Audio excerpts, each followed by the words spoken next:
failed, and pure information was being retrieved. Right? So PageRank was a pure success at that time. Later on, spammers realized after 98, 99 other spamming techniques, and they started failing PageRank.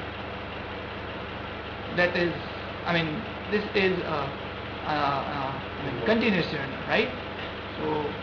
So far we are at the point of history where we are discussing TF-IDF, pre-era of PageRank. But if you think TF-IDF is dead, you are wrong.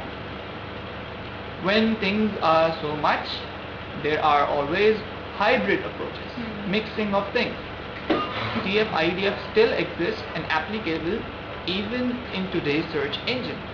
But the place where it gets implemented has been changed or restricted, or some portion of it decides by this mechanism and other portions are also important. So there are kind of small things which decides. That answers. I'll just make one correction to that. Actually, after TF-IDF, there was one more approach which I'll be covering in the second part after the Maghrib. By the way, what is the time for? Oh, we have 15 minutes. So I think not a break now. But yeah, I can explain the example. Yeah. Okay. But first, one more thing. After there are actually three models, as I said in the beginning: Boolean model, vector space model, and then language models. Language models utilize probabilistic generative models, and they use the concepts of machine learning. And there is something known as maximum likelihood estimation, if you remember from your statistics course.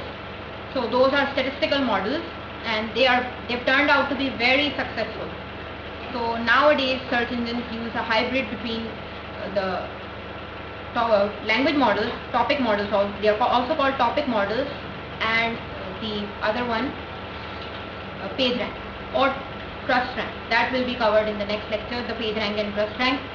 And topic models, I will just briefly touch them because that has a lot of probability and it is a very dense topic. It cannot be covered in a small session. If someone is interested, he can come to me because I am also doing some extra research on this language models, and it needs a lot of study in probability, in statistics. So you will first need to have some ground up in the basic statistics so you can proceed forward with the language models. I will just briefly look what they are, just an introduction into the language models. For details, if you want to write a paper on that, if you want to research on that, you can come to me separately on Mondays. Oh, and for those who were not here in the last lecture, we also announced office hours, Monday 1 to 3 p.m. And those during that time you can come to visit us at room 301 IBA main campus for discussion of anything, any assignment, any of your thesis, final year project, research, anything you want to work on, any future direction, your career problem, anything. So that time is dedicated for students to discuss their problems, their future careers, anything. Okay, so let's move on with this example.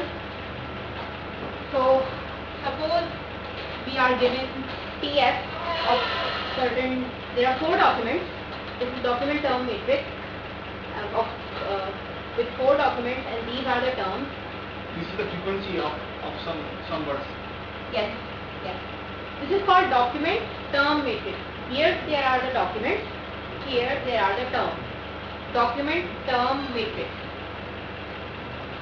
And what is contained in this is... In document 3, complicated word has been used 5 times. 5 times. Here 0, 0 because empty, right?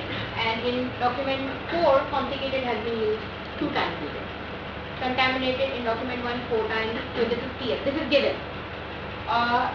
When you have an information retrieval problem and you have many documents, of course you have to make this all yourself by programming, and that's your assignment.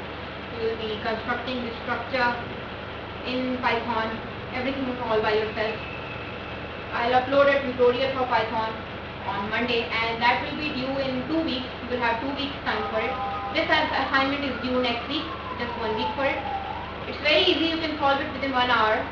In fact, you can solve it within 10 minutes even now, after you got this class. It's fresh in your mind, so I recommend you solve it. Then we have the IDF. Here are the IDF. So as you know what is IDF, log n is the number of all the documents in the collection divided by number of documents with term I. So how did we find IDF is equal to log of n over ni, where n, capital N, is n is the number of documents in a entire collection. Yes. And ni is the number of documents with term I. Yes. Number of Okay. So if we want to find out from here what would be our n, this would be 4.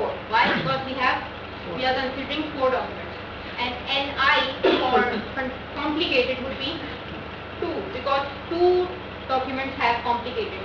So it would be log 4 over 2, which means log 2, and it is 0.301. Right? Log 2 is 3.301. I remember it very good. So now we will find the term weight, the wij, for all these terms. What we do, TF-IDF, right? TF-IDF, 5 into 0.301, 1.51. 2 into 0.301, 0.6. Here 0, 0 because this does not exist. So we populate it. One more thing. TF is term frequency. What does IDF stand for? Inverse document frequency. Why inverse? Because we inverted this thing. It was actually the basic idea given in that paper was that to penalize a lengthy document, you should have all the documents here and the number of documents that have the term here. But for normalization, we brought in the log and then did this. This is for normalization. So that's why inverse document frequency. Okay. So this is the TF-IDF matrix, term document matrix for TF-IDF values. And you have to make this yourself for the programming assignments. You can take help from the internet, of course. So, okay, now back to the similarity function. What we had was, this was our similarity function, right? We had product of, for example, there are 2 documents. For 2 documents, we find out the summation. This is for all terms. I equals to 1 to n means all terms. For all the terms, we find out the product of the term TF-IDF divided by this value. So this thing does normalization. This thing, if you remember in dot product, is for normalization. So what we can do is we can normalize the document vectors in advance.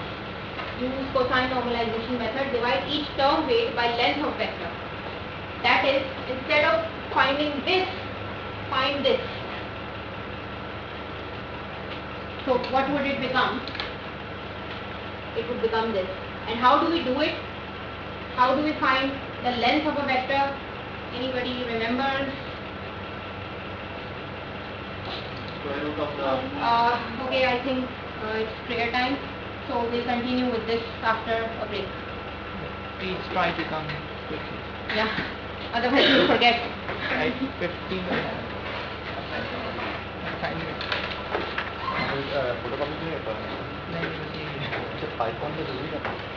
Python learn करें तो बेहतर. The reason, okay, I'll explain the reason why we want in Python. Python is very popular.